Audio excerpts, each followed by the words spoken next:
Assalamualaikum warahmatullahi wabarakatuh.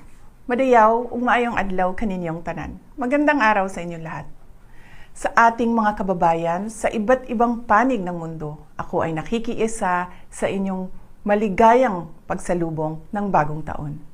Ang taong 2024 ay sumubok sa ating katatagan at humulma sa atin bilang isang sambayanang naninindigan para sa katarungan at kaunlaran. Ngayong 2025, sama-sama nating harapin ang iba't ibang hamon na magpapatibay sa atin bilang isang bansang patuloy na nananalig sa Diyos at nagtutulungan para sa ikauunlad at ikabubuti ng ating pamilya. Sa ating pagsalubong sa bagong taon, ako ay nagpapasalamat sa inyong walang sawang pagmamahal sa bayan na ipinamalas ninyo sa inyong pagsusumikap, pagtitiis, at pagtsatsagang magkaroon ng mas magandang kinabukasan. Magpabilin ako nga nahiusa kaninyo sa inyong mga pangandoy alang sa kauswagan ug kalinaw.